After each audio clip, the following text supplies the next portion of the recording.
Yengeni, the newly joined and appointed Umkhonto weSizwe Party second deputy president, gave his opening or welcome speech and address to the Umkhonto weSizwe Party and the public at large.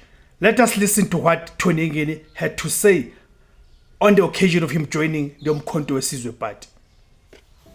I was a young man then, crossing the border into Lesotho with my brother Norman, who, as you may know, later in life retired as a general in the South African National Defence Force.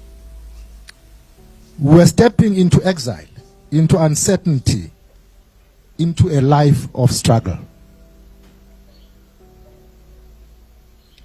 South Africa was burning after the Soweto uprising of 1976.